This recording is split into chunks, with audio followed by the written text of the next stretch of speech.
Chapter 27. Everyone has their own trials.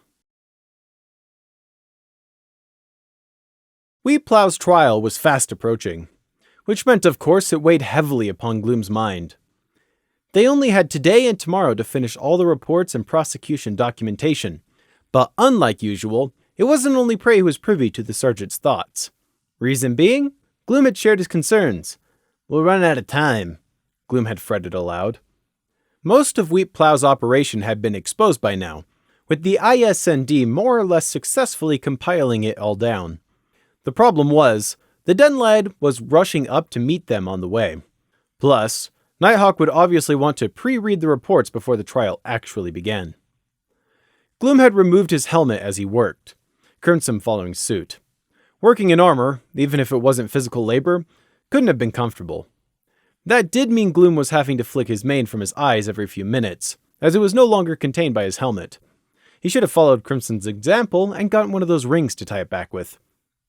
Or he could get a mane cut, Prey thought. The Royal Guards had the right idea in that regard, having a standard close-cropped mane. It was one of the few thestral examples of pride trumping practicality Prey had actually come across. Also, still no desk had materialized from the mysterious and zealously guarded depths of the requisitions department, so they were still working off the floorboards. Hours slipped by unnoticed, but eventually they had to take a break, even if just for 5 minutes to let their brains cool off. Gloom spent it with his head almost straight back, futilely attempting to work the kink out of his neck. "Yeah, if we have to work in here without a table for another week, my neck's gonna get stuck in this position." "Prey," Crimson asked in the quiet moment, "do you not sleep at night? I mean, did you not sleep well last night?" Prey didn't give any visible sign of being caught off guard. Instead, he looked quizzically at Crimson.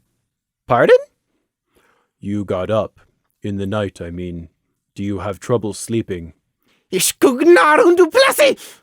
Prey thought in panic. Did he somehow wake up despite Lemon Pink's spell? Prey didn't try and deny it, though. That would only be suspicious. "How did you know that?" he challenged instead. I just do," Crimson answered evasively. His eyes seemed to slide over to Gloom for a moment. Not answering or stalling would make it look like Prey was hiding something. How much did Crimson suspect? It just had to be Crimson, too, because the Pegasus mental walls gave nothing away. Prey put on a slightly annoyed expression, but not anything in particular. "Sometimes I just can't sleep, no matter how tired I am. It's annoying, since we're all getting so little sleep on top of that." "You do not leave the room," Crimson stated. It wasn't a question. Prey raised one foreleg, gold tracer clearly on display. "That's a stupid question." "No, that's not... I didn't mean that I thought you were trying to escape. I mean, that's not..." Crimson stopped talking. He could obviously see Prey was just waiting with a big sarcastic comment all prepared. "Never mind." Crimson gave up, mental walls tightening in frustration. Prey gave him a bemused smile. "If you say so," he shrugged, making his ears and ribbon flop. Inside, Prey was letting out a long sigh, momentary panic over. Whatever Crimson knew, he didn't know about Lemon Pink's visit. He only knew that Prey had arisen during the night, and instead of being suspicious like Prey would have been in his place, Crimson was just mildly concerned he wasn't sleeping all right. "He really is remarkably perceptive, and yet blind at times," Prey thought, moving his hoof off a blank spot on the floorboards. Looks like there was no need to trigger the stun runes. Nevertheless, from now on, he would not be meeting Lemon Pink in the bunk room at night. Coded messages only until he found some other way to covertly meet and share reports safely. The day ground on as all the unpleasantly necessary reports slowly neared completion. Midday turned into afternoon, afternoon turned into evening, evening became dusk, dusk became nighttime, and still the three of them worked on in the office. Gloom had estimated how much they had left to do, and with a bit of mental calculation help from Prey, figured out how long it would take. And the depressing answer was, there was only one way they'd finish before the trial tomorrow night, and that was by buckling down and doing a minimum of 14 hours straight today. It couldn't be said that Gloom was very pleased about the answer Prey had reached, and even less when his own calculations agreed. So they ignored the grumblings of stomachs and the complaining of tired eyes, and kept going. By the time they finally stopped, Prey's hoof ached from gripping the quill in its cleft, and he was famished. Which was different from starving. Prey had starved before, and this was not that. He hated how ponies always said they were starving at mealtimes. They didn't know the meaning of the word. But that was neither here nor there. The point was, they'd worked up a healthy appetite. Gloom was left very unsatisfied as he led them towards the mess hall to scavenge for some dinner. There was almost no one else around in the darkened palace, but that was not the reason for Gloom's dissatisfaction. Gloom was unsatisfied because he was feeling guilty. As a sergeant, Gloom saw himself as responsible for the condition of those under his command. They'd gotten one night's full rest in the last 5, and, not to put too fine a point on it, the last 5 days had been fairly miserable working non-stop from sun up to sundown. That was no cause for complaint. Life in the guard wasn't meant to be easy. But Gloom felt bad because Prey and Crimson felt bad. At least, in his head they felt bad. Crimson's never had to do this much paper manure in his life. Luna's main, neither have I. And Prey. Gloom looked back over his shoulder. Even if it's Prey, it still seems wrong to make a child do all this. Prey privately scorned Gloom's weak thinking, but it would definitely make his plan tomorrow easier to execute. They ended up raiding the kitchens again for dinner. This was probably becoming quite a common occurrence, because Cookie had now taken to locking the palace kitchen's cupboards. Gloom was suspiciously good at unlocking them, inserting the tip of his wing claw and jiggling it around until the lock unclicked. Only one sentence was spoken of their late-night dinner by Gloom. "The week's almost over. Just gotta get through the trial tomorrow, and then this'll all be over," he tiredly reassured them. Or maybe himself. Finished eating, they trudged upstairs to the bunk room and almost collapsed into bed. Even Crimson only did a half cotta tonight before also giving in. Wow, first time for everything, Gloom thought, eyelids already drifting shut. Blah, lamp, was all he managed to say before he was gone. Under his pillow, Prey grasped the small twist of paper Lemon Pink had left for him. He was going to need it. The next morning. The alarm clock went off, gaining a mental curse from Gloom as he struggled into wakefulness. "I demand a recount!" Prey didn't arise, instead pulling the blanket up over his head and huddling down. Gloom decided to leave him for a couple extra minutes as he and Crimson got ready for the day. From under the blanket, Prey heard Gloom stop moving as he remembered. "The trial's tonight. That's tonight! Today's the last day and then we're finally done." "Let's go, you two! Today's the day!" Gloom called briskly, suddenly sounding much more awake. "Yes, sir," came Crimson's voice from over by the window. Probably checking his blood fern, Prey thought. With visible effort, Prey kicked back the covers and stumbled out of bed. He stood, eyes drooping, and sniffed a couple of times. "Prey, you ready to go? We got a deadline to meet before the trial," Gloom reminded him, hastily buckling on his last shin guard. "Yeah," Prey mumbled, not his usual self as he sluggishly tied the ribbon around his ear. Couldn't start the day without his secret mockery to the whole world attached. Gloom decided to take his grunt as an affirmative. "Good, come on. There's just enough time for a lightning-fast breakfast today." Sniffing, Prey followed Gloom and Crimson down to the mess hall and tried to keep up. Tucked away under his wool, the twist of paper with the little green berry it contained sat safely hidden. Prey made sure to slow down his usual eating pace at breakfast, only just finishing before Gloom did. Practically record slowness. He would have definitely lost his meal if he'd still been in the resistance for eating at that speed. Prey didn't pay any visible attention to his surroundings and acted half asleep, sniffing occasionally. Gloom, in comparison, seemed to be filled with nervous energy. To Gloom, the IS&D just had to finish the last of the data compiling today, present it at the trial before Princess Luna, and then this case would finally be over.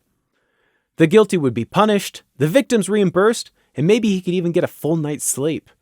Crimson seemed to catch some of his sergeant's anticipation, because he too seemed more invigorated than his usual unresponsive self. Or it might have just been that he was glad the finish line was finally in sight. Paperwork was not Crimson's strong point. They left the mess hall before almost anyone else had even arrived, hurrying to the office and getting straight down to it. The work they had left before them today consisted of tying everything else together and making sure all of Wheatplow's crimes had been accounted for. On trial tonight in the night court would be Copper Pot, Pebble Mill, and of course the guest of honor, Wheatplow. In addition, there would also be one of Wheatplow's accountants, for a lesser charge of fraud. Also present would be their lawyers, of course, but honestly, there wasn't much point in them even turning up. It would be a brave lawyer who tried to defend someone, guilty or not, against the only recently reformed Nightmare Moon. As the morning progressed, Prey continued to sniff frequently, rubbing his eyes and acting lethargic. It wasn't anything big, but as midday approached and the final documents and supporting evidence were assembled, Prey's symptoms became more pronounced. Eventually, Gloom had to ask. "Prey, are you all right?" he asked, pausing and paperclipping the pages he was holding. Laid out in neat piles were the compiled reports they were going to be giving to Nighthawk, Princess Luna, and the rest of the court present at the trial. Prey made an irritable noise and waved at him to go away. "I'm fine," he muttered, not even looking up. Gloom hesitated. "Does that mean that Prey is really fine, or is he getting sick?" "I should hope not. We don't have time for him to get sick." Gloom decided not to press and simply hope it wasn't serious. If Prey said he was fine, then, hopefully, he was fine, or could at least keep going. It wasn't ideal, but they had a deadline and only a few more hours before it arrived.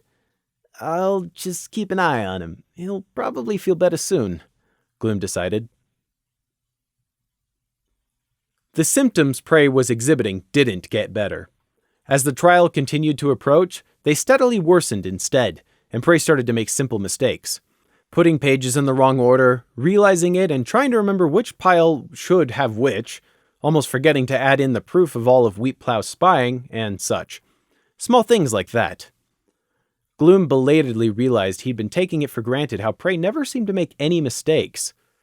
However, Gloom had other, more urgent things to focus on and soon got distracted. But within another 2 hours, Crimson sidled over to speak with Gloom. Prey could still overhear them clearly, of course. "Sir, I have a concern about Prey. Something is not right today." Gloom considered. "If even Crimson is noticing." "Yes, I think Prey's got a cold or something."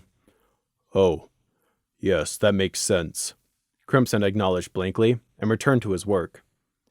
Gloom started to do the same, but not before glancing over to where Prey sat, still working away. "Nah, it's nothing," he told himself. But a few minutes later, he still asked, "You feeling any better, Prey?" "I never said I wasn't feeling fine in the first place," Prey muttered, rubbing at his ear. "So I'm fine!" Prey pretended not to notice Gloom's suppressed annoyance at his shortness. "Good. He's still reacting like he's supposed to," Prey thought. The next stage of Prey's act would come at dinner. That's what the green berry hidden under his wool was for. Prey would not be attending the trial. No way. Luna was going to be there. He was going nowhere near the Alicorn. To avoid having to attend, he was going to use the simplest trick in the book children had been pulling for decades. "But I'm sick!" Compared to what Prey was prepared to do to avoid another meeting with the terrifying Night Princess, this was almost insultingly mundane. But the best laid plans are often the simplest.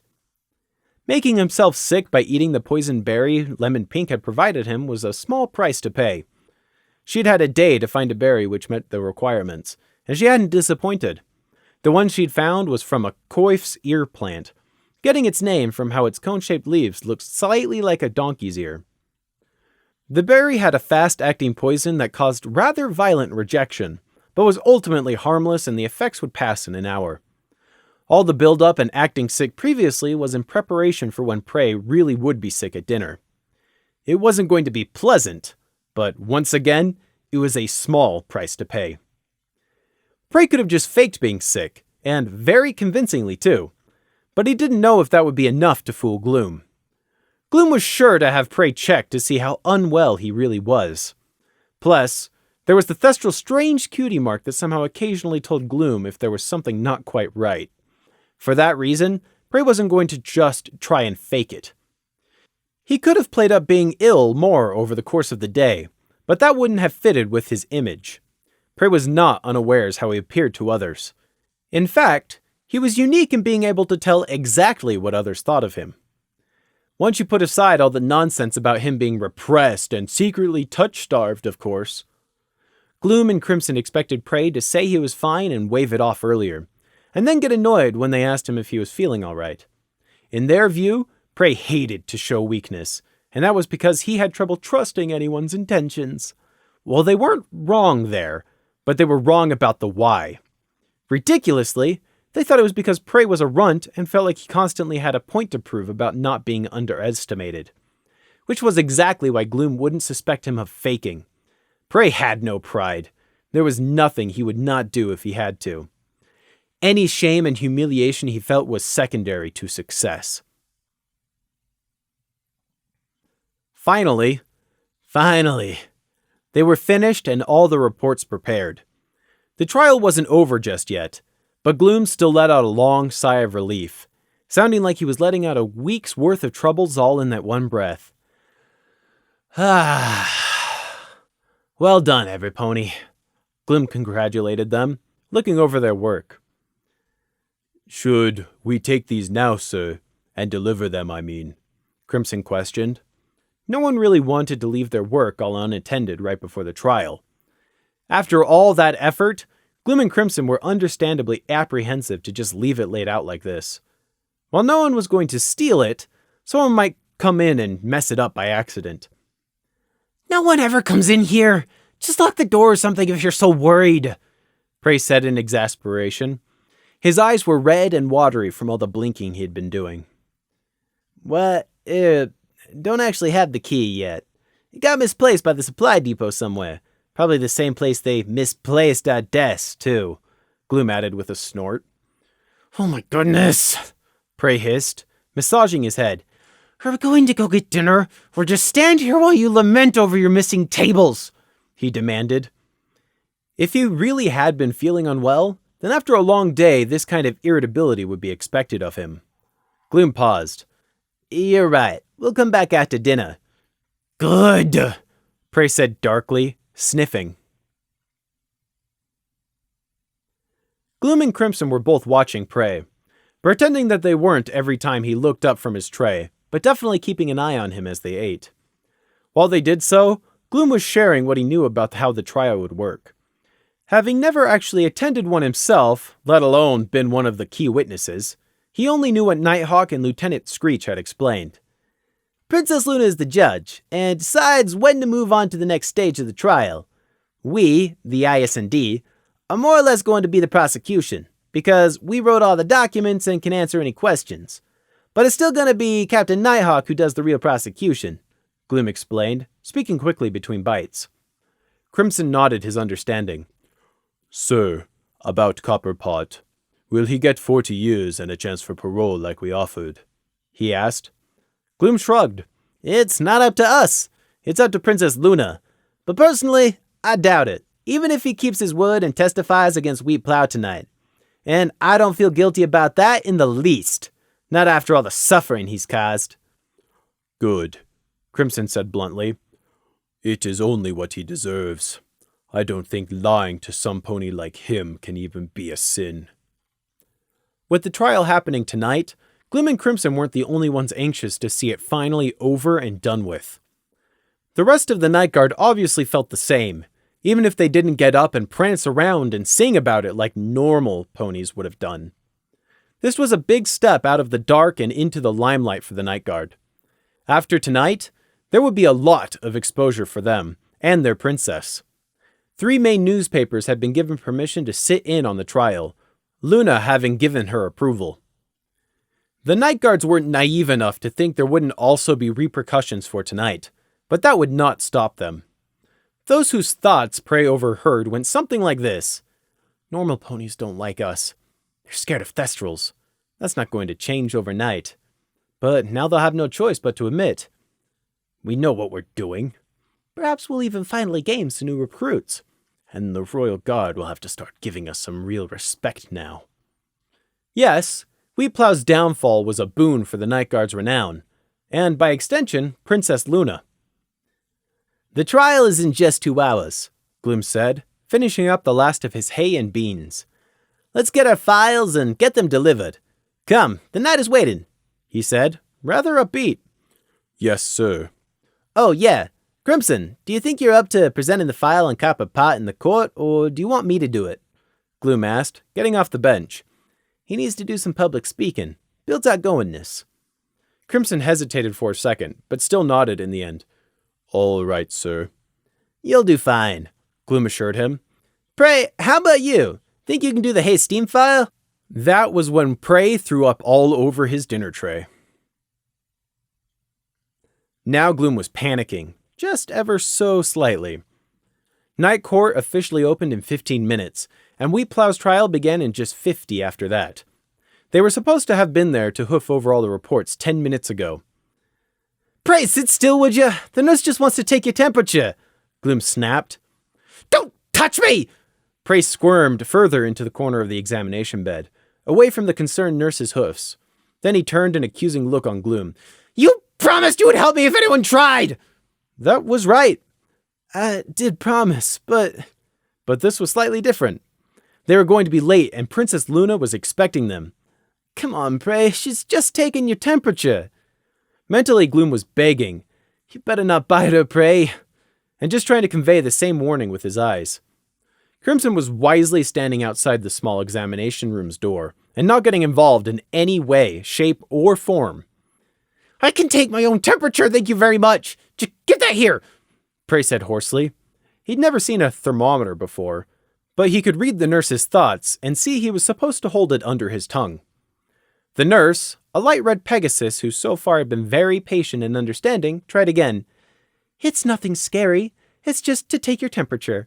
We need to see how sick you are so we can help, she said, speaking calmly and simply for talking to a foal.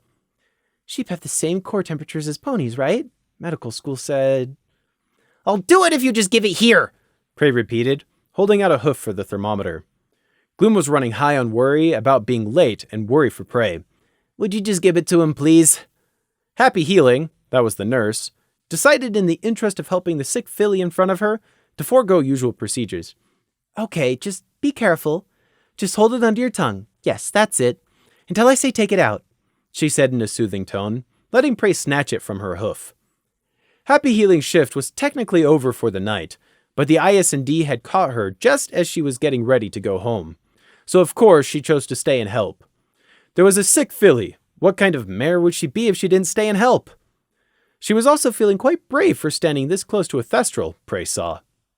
While Prey's temperature was being taken, the nurse took the opportunity to ask Gloom a few more questions to try and figure out what was wrong with her newest patient. Has she been like this all day? She? What, you mean Prey? He's not a filly, he's a colt. Ram, Gloom answered, mind trying to figure out what he should do in this situation. Leave Prey and go to the trial? Bring him along anyway? Stay or go? Happy blinked, adjusting her nurse's cap as she processed that. Are you sure? She asked dubiously, not quite believing Gloom over her first professional impressions. Yes, I'm sure. Just ask him if you don't believe me. Look, how long is this gonna take? We have to get to the trial, Gloom said. It takes as long as it takes, Happy Healing said calmly, not letting herself back away. Just don't look in the yellow eyes. Marmalade said they can hypnotize you, she told herself. And I'm afraid I don't think you're full. He's not mine. But you are looking after him, sir. I don't think it's a good idea to take some pony as young as him who's sick to any trial. Not until we're sure what's wrong with him. Now, how long has he been like this? She repeated. Since this morning. But he said he was fine. Look, Miss Heelan, if I leave him here with you and, what's her name? Miss Currant Bush, can you keep an eye on Prey until after the trial and we come and pick him up? Gloom asked hurriedly, making his decision. Currant Bush was the other nurse on duty, who was currently waiting in the other room so her and Happy Healing could walk home. You need to answer my questions first about Prey. It's him who's sick here, Happy Healing insisted patiently. Gloom's wings were twitching like he wanted to take flight, thinking loudly about how Princess Luna was being kept waiting. Okay, but quickly. We don't have time. I'll try to hurry. So he's been like this all day? Yes. Did that not make you think it might be something serious? No, Prey said he was fine and we were too busy anyway. Busy? What activities has he taken part in recently? Same as always. We've all been in the office, Gloom said, glancing towards the door and shifting from hoof to hoof. Doing what? Happy asked, not letting herself be rushed in the slightest. Gloom gave her a look like it should be obvious. Paperwork, he answered with distaste. Just paperwork? Why was a fool doing paperwork with you? Happy Healing asked, nonplussed. Because that's our job right now, to do paperwork for the trial, which we really need to get to. No, sorry, I don't think I'm following you. Prey's doing the guard's paperwork? Yes. Why? Gloom looked like he wanted to throw his hoofs or kick something in frustration. Because we're in the night guard, and that's our job. We've been stuck in our office all week, all day, every day, doing moon damn paperwork. Happy Healy gaped at him like a fish out of water. You're recruiting foals? Gloom couldn't find anything to say for a second, and Prey silently laughed at him. No, of course we're not. Prey's just a special case. He's not doing any fighting, only thinking, was the excuse Gloom managed to come out with. To do your paperwork? Happy asked incredulously. Enough is enough, Gloom decided. I'm not at liberty to tell you. It's not God business. Now please just tell me, what is wrong with Prey? Well, what have you been doing with him?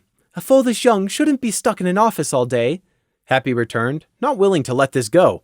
Miss Heelan, Gloom said with strained politeness, I've already said, we've been in an office all day for the last week.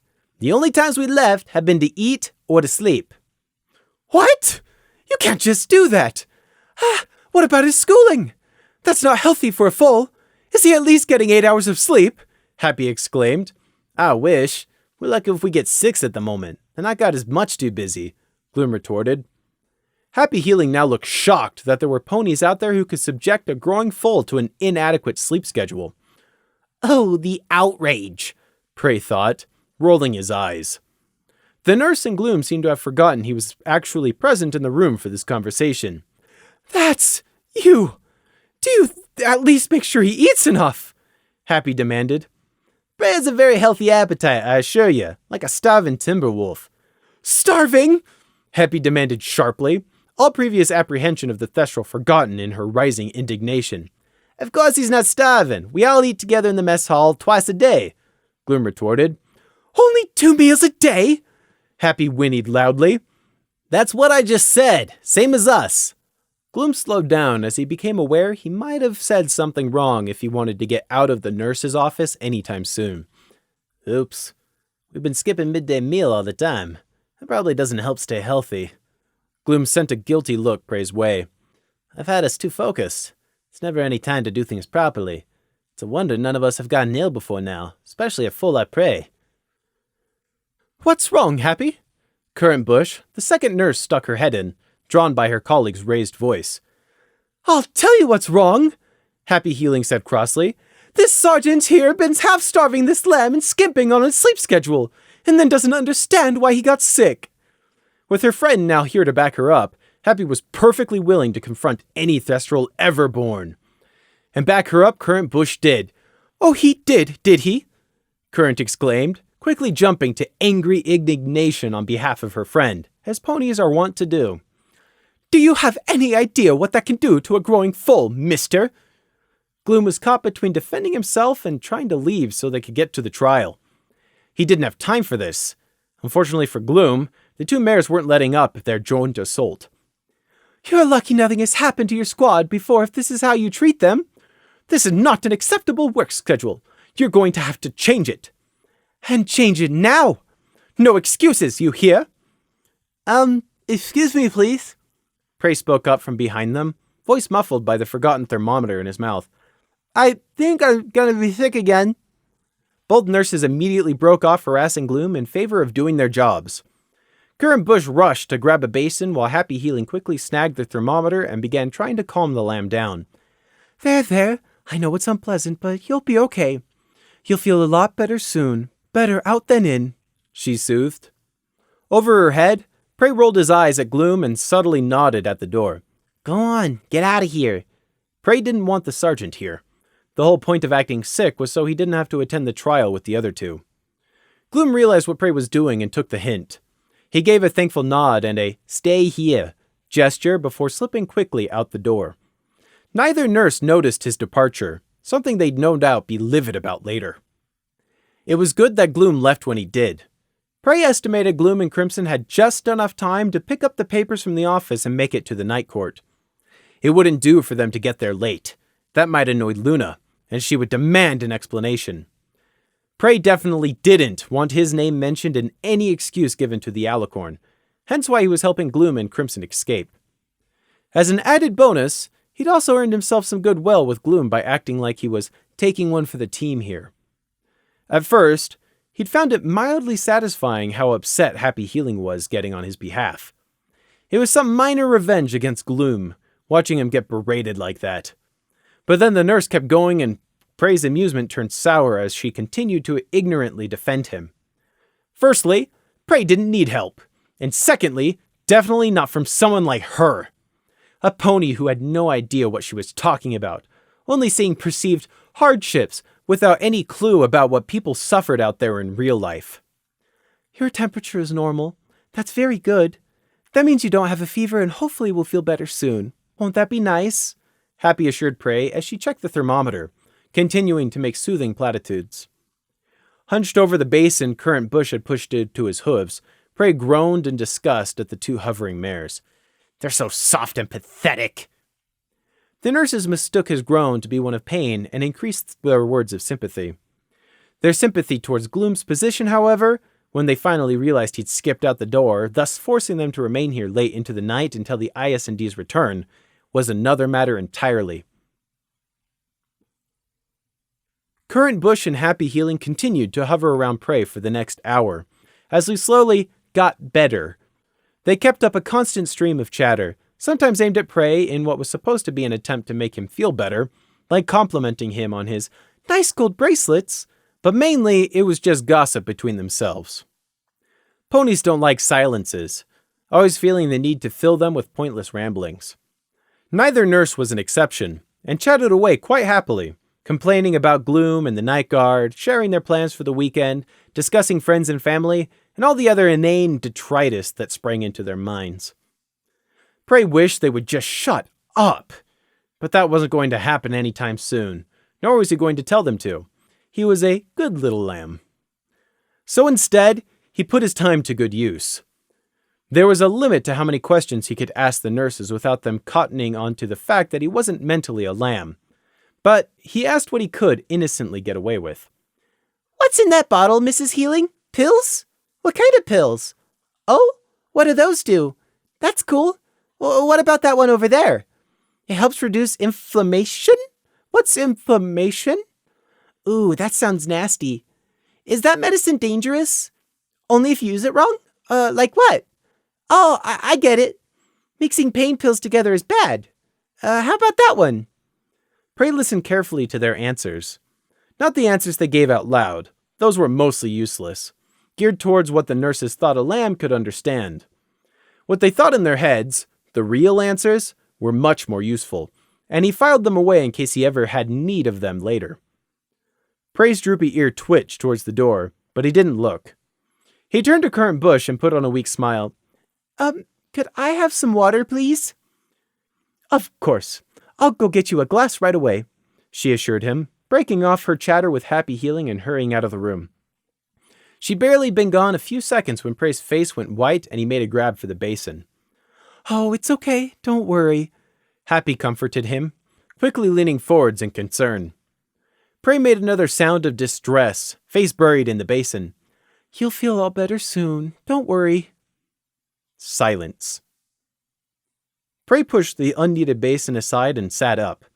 Happy Healing sat slouched in her chair, head bowed forwards on her slack neck. Her eyes were open and unseeing, but her chest gently rose and fell, indicating life. Behind her, the illusionary veil flickered like a pond surface and fell away. Behind it stood a pink unicorn in the palace maid's uniform. The other nurse will be back in about 20 seconds, Prey informed Lemon Pink softly, voice only carrying far enough to reach her ears. He didn't ask why she was here. Explanations could wait until they were unobserved. Lemon nodded and stepped silently up to the door into the other room, hidden from Currant Bush's return. "Here we go. I've got you some water," Currant Bush called, coming back into the room. She didn't even have time to notice the slump form of Happy before Lemon's horn flashed silver and Currant too slumped. Lemon caught the nurse, not the glass of water, and the glass hit the floor with a clatter, but didn't break, just spilled water all across the tiles. Prey cocked an eyebrow. "What spell?" He simply questioned. "The mind blank one," Lemon supplied, ignoring the two nurses now that they were taken care of and trotting over to Prey. Prey nodded in understanding. The mind blank spell she was talking about was a theoretical stunning spell Prey himself had thought up while in Dreverton. It more or less kept wiping someone's memories in a loop for a period of time, meaning they were essentially stunned for the duration of the spell. The downside was that the effect could be fought off by the mentally disciplined, and it was easy enough to snap someone out of. Just give them a good shake or shout loudly. A simple stunning spell would have been far more reliable, and it definitely took less spellcrafting skill to pull off. The upside to the memory blink spell was that it took quite a bit less magic to use, theoretically had no side effects, and should be almost impossible to detect afterwards. Creating Lemon Pink from what was left of Nightwatcher had come at a cost. Her magical strength and reserves had been severely reduced. "What is the problem?" Prey asked, getting straight to the point. This wasn't a safe meeting place.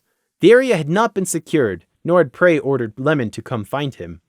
Therefore, something must have gone wrong for her to seek him out like this. "I have made a mistake," Lemon stated. No excuses or attempt to downplay the issue. There was no need. Whatever actions Lemon took were always made in Prey's best interests, so any mistakes were unintentional. "I found the drug dealer Stallion. Street name of Smokey. Real name Quartz Geode. As expected, he is only at the bottom of the salt dealer chain. I read his mind and traced back his contacts to a more private selling venue, for more valued clientele, such as nobles. I disguised myself and went in pretending to be a potential buyer, but I unintentionally came in at the wrong time. At the moment, it seems like they're having issues with someone inside their organization who keeps making mistakes." Prey could figure out what had happened next easily enough, but he waited for Lemon Pink to confirm his prediction. 4 individuals were present. My arrival made them all suspicious. I memorized their faces and voice tone. Lemon Pink raised her hoof, offering it to Prey so he could see her memories of the 4 ponies. "Later. Continue," Prey ordered, waving her hoof down. Lemon continued. "They don't trust one another, and each secretly feared someone else was talking to the guard. Due to the delicacy of their meeting, suspicions were raised that I might have been an undercover guard or a competitor. They made efforts to avoid saying anything incriminating or to confirm anything," Lemon recalled, laying out the bones of what had happened. "So, because of some internal conflict, Lemon poked the hornet's nest," Prey summed up. "What is the issue?" Prey asked. If it were just that, Lemon wouldn't have needed to contact him in this manner. She would merely have left, changed disguises, and continued her investigations in another manner. "They are afraid," Lemon explained tonelessly. "Ah." Prey understood. Fear changed things. It made people dangerous. Right now, that was either the perfect time or the worst time to try and steal from the salt dealers. Unfortunately, Lemon had come in at the wrong moment and shaken up things even more. "Your impression is that there is something larger going on with more at stake?" Prey double-checked with Lemon. "Yes, Prey," she confirmed. Prey considered what Lemon had told him for a couple of seconds, then held out his hoof, wordlessly ordering her to go ahead and show him the memories now. Lemon complied, and their mind spaces met. Prey could have done this from the start. It certainly would have prevented anyone overhearing anything incriminating. The issue was, while they were mind-linked, they were vulnerable. This area wasn't secure. There were 2 stunned mares who might wake up while they were unawares. Thus, he wanted to spend as little time mind-linked as possible. The memory of Lemon Pink's meeting quickly came into focus, shown from Lemon's perspective. A shady room with a low ceiling, flat pack crates stacked in the background. 4 ponies paused around a table in the middle of the room. 2 were obviously unicorns. The other 2 might have been Pegasi or Earth ponies. It was hard to tell if the cloaks and long jackets they wore hid wings. Prey automatically noted their faces, build, heights, coloring, visible mane lengths, and any other identifiable features for possible future use. After a few moments of reviewing the memory and observing the body language and how secretive the 4 ponies were acting, Prey came to a conclusion. They're scared of something they know is coming. Whomever is next up in the chain of command is applying pressure and threatening repercussions if the issue isn't fixed by the time he or she arrives. It was an easy deduction. The 4 ponies looked like people trapped in a cave by a chimera, each secretly eyeing up the others to see who they could push out of the cave first. The only thing that stayed their hoof was fear that the others were planning the same thing as themselves. They were afraid. And scared people did stupid things. "Orders on how I should proceed?" Lemon asked across the mind link, deferring to whatever Prey decided. For now, do not make contact again. Only continue observation from a distance. Do nothing that will incite the salt dealers further. When this storm blows over, we can resume tracking down and stealing their funds from scratch, Prey decided. It was not worth risking his best asset, Lemon Pink, over. "Yes, Prey," Lemon acknowledged, then broke hoof contact and let their mindscapes separate back to normal. Prey opened his eyes back in the nurse's office and checked his surroundings. No one had barged into the room while they were telepathically chatting. Good. Prey flicked a hoof at the 2 nurses. Fail yourself, then wake them both up at the same time, he said, picking the sick basin back up and leaning over it in the exact same position he'd been in before Happy Healing had been stunned. "Yes, Prey," Lemon said, already using her silver aura to prop Happy back up in her chair. Next came carefully lifting up Current Bush, but only just far enough so that when she returned to consciousness and Lemon let go, Current would experience the brief feeling of falling before she landed on the tiles. The mare would think she'd slipped and dropped the glass of water, which was still spilled everywhere. A bead of sweat appeared on Lemon's brow as she concentrated, and the veil slowly swam into existence around her and she conversely faded. Holding her illusion spell matrix active plus suspending Current Bush's form off the ground was obviously very difficult. Using magic on a fellow unicorn was supposed to be a surefire way of emptying one's reserves, Prey knew. Probably the only reason Lemon Pink managed it was that Current Bush wasn't magically saturated or conscious to fight back. On 3, Prey muttered. 1, 2, 3. "What? Oops!" Splash. "What? Oh, Current Bush, are you all right?" "I'm fine. I just tripped. Silly me." Prey let out a groan. "Prey, can you hold on for a moment? I'll just quickly lend Current a hoof, then I'll come right back, okay? Everything's fine."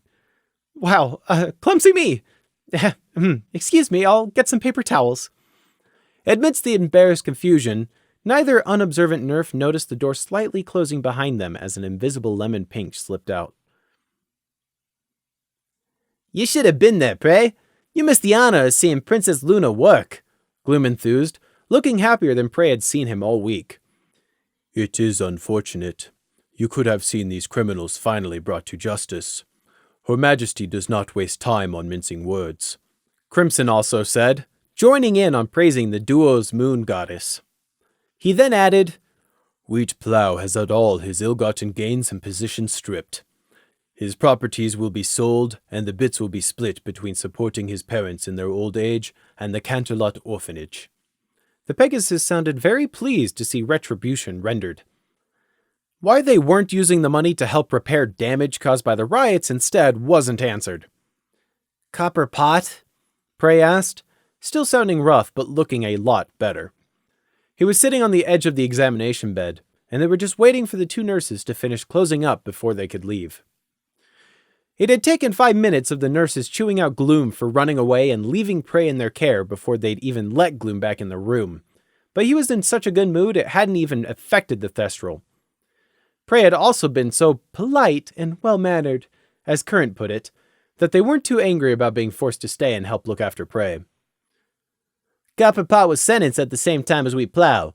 Copper got the full 50 years. His property seized by the crown and deported. You should have seen Wheat Plow's face when Copper stood up in the docks to testify against him.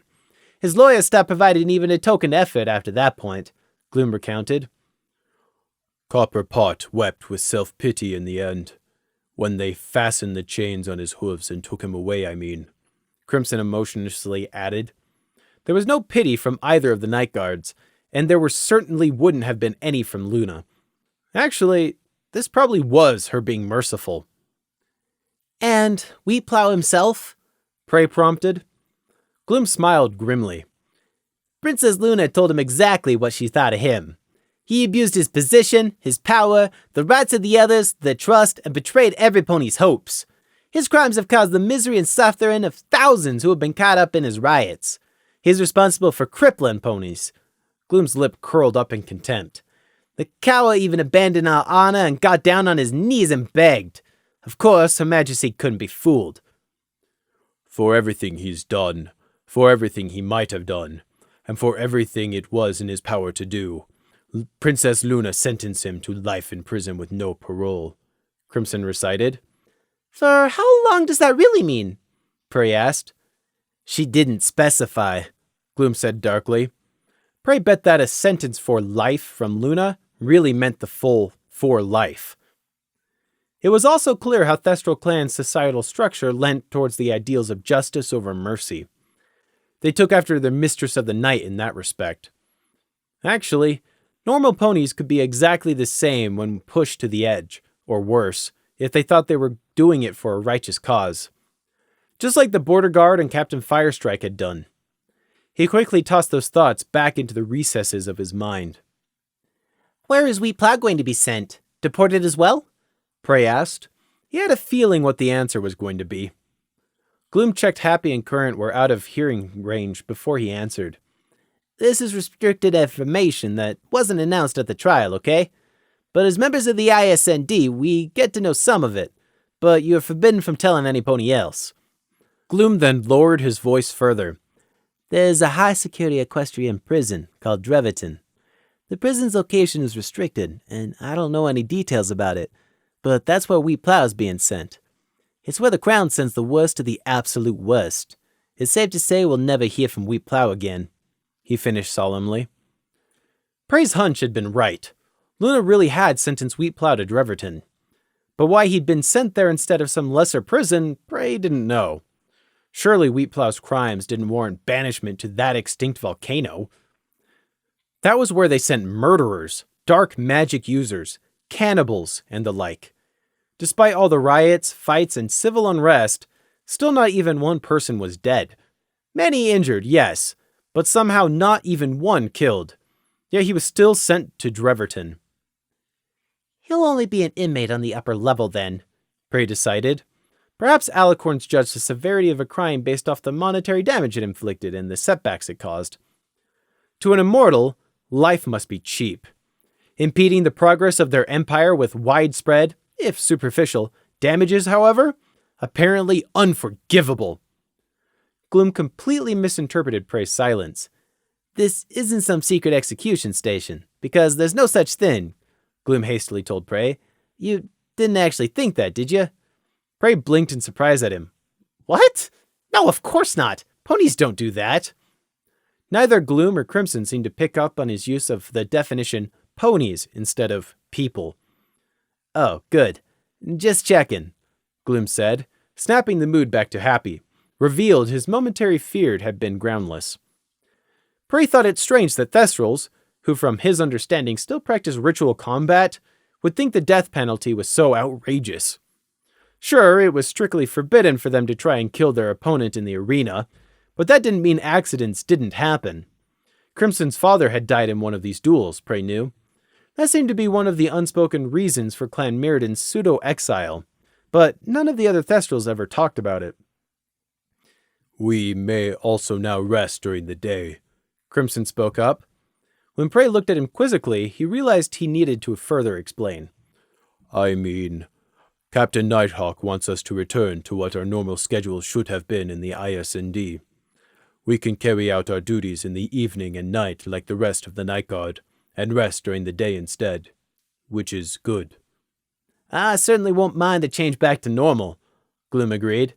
Great, Prey echoed unenthusiastically. Normal for Thestrals was the exact opposite for anyone without night vision. Captain Nighthawk told us the good news after the trial, Crimson added, like there could have been any other meeting with the captain where Prey wasn't present in the last few hours.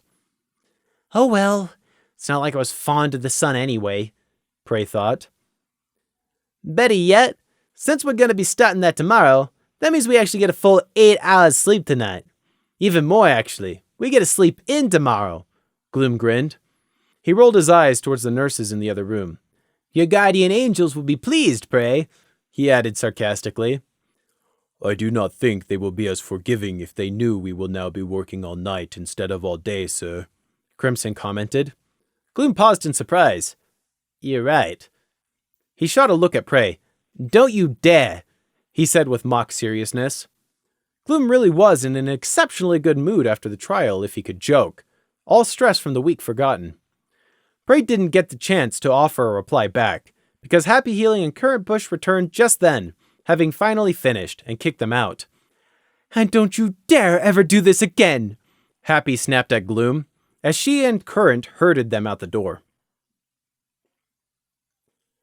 It was a quiet feeling of contemplation that prevailed in the bunk room, the kind that came after long anticipated success. The trial was finally over. The deadline was dead, the cutoff date was axed, and the sentence of doom had been passed. Passed on wheat plow, that is. They'd only been preparing for it non-stop for a week, but it had been an intense week that felt longer. Prey hadn't been there to witness the IS&D's accomplishment, thank unholy gods for that. But he could still appreciate the feeling. Wait! No, I don't! Prey caught himself. For a moment there, he'd been slipping into the teamwork mentality trap. These were merely false positive feelings generated when someone felt like they were fulfilling a responsibility.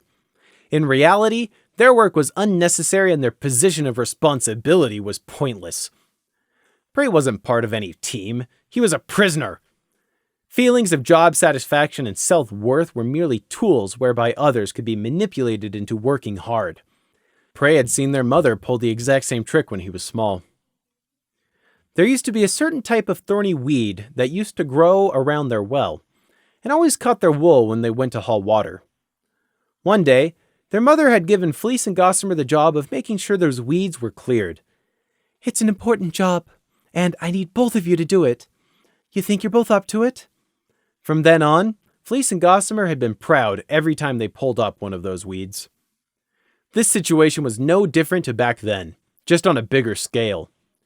He wasn't going to be fooled by any happy, clappy achievement trappy. Gloom and Crimson can feel satisfied if they want. I'll be satisfied when I'm free, Prey thought to himself, silently judging the other two for falling for this teamwork bonding. Gloom and Crimson were just sitting, thinking on what they'd accomplished and contemplating sweet success. It was late. Midnight would take place above the palace soon, actually. But none of the three of them made any move to blow out the lamp just yet. There was no rush. They had a whole day of sleep and rest ahead of them, now that the IS&D's work days had changed to work nights. They were taking a minute to savor the moment. Prey thought they both looked like they'd just been knocked for a loop. "Well," Gloom commented into the restful quiet. "It is nice that things have worked out finally," Crimson said, summing up all that their sergeant hadn't needed to say. "Don't jinx it. Karma will take notice if you go and say that," Prey told him. "Now who's the one jinxing it?" Gloom returned. "Must really be feeling much better." "Who is Karma, and why does it matter if they hear about the trial?" Crimson asked blankly, looking up from watering his spindly blood fern. "Karma? You know, the figurative representation for balance, fairness, and equality?" Gloom asked. "The superstition that if you do good works, good things will happen to you. Conversely, if you have good luck, it's got to balance out later with bad luck. So now that we've tasted success, something's certain to go wrong later," Prey also answered. "What did I just say about not jinxing it, Prey?" Gloom asked. "You're just superstitious," Prey told him. "You're the one who believes in karma," Crimson told him. No, I don't. When did I say that? But you said Karma would take notice. That's superstitious. Prey pretended he was also partaking in the good mood, and Mock pretended to flounce his ears in outrage. And now you've truly gone and jinxed it. All my efforts, for what? Crimson thought seriously about that for a minute. It's fine. I don't believe in karma to jinx, he decided. Prey had just been untying his ribbon when Crimson said that. He dropped his head onto his hooves. Well, no hope left for us now. May as well end it all and save Karma the trouble, he announced morosely, and mimed making a noose with the blue ribbon to hang himself with. Gloom smiled, content with the world, before finally getting up and getting undressed from his armor. Today was a good day. We did good in front of our princess. The IS&D can only get better from here, he thought. A thought occurred to the sergeant. Something Captain Nighthawk told me. Gloom cleared his throat. Crimson, Prey, I think it should be said, you both did well. This case wasn't easy. Actually, this whole week has been a massive drag. The reports and paperwork and the compiling and the, getting sidetracked. Prey, thank you for your work. Crimson, thank you for your work. Gloom thanked each of them formally. Ponies need to know when they do well, especially these two, who are not used to thanks, Gloom thought, reflecting on what Nighthawk had reminded him of. Crimson shuffled his wings. That is fine, sir. It's just my duty now. It was Wheat Plow's duty to serve his party. It doesn't mean he did it. Actually, that's an awful example, Gloom admitted. Anyway, look. We will all do our duty, and even if nobody else aside from us knows it, it doesn't have to be thankless. Crimson didn't protest further. He just sort of half nodded, half bowed, and started slowly checking through his feathers. Gloom looked to Prey expectantly. Prey looked back innocently. Mm-hmm. There didn't seem to be much Prey could say to that angelic face, even though he was certain Prey was teasing him. Right, never mind then. But thank you too, Prey. And I'm glad you're better now. Prey made some non-committal noises and got into his bunk. Gloom wasn't the only one looking forward to the extended sleep tonight. That night, swimming through his lower mindscape, Prey dreamed of fields of wheat growing on an extinct volcano's surface. Sadly, the long-anticipated rest was not to be. Someone came knocking on their door early in the morning.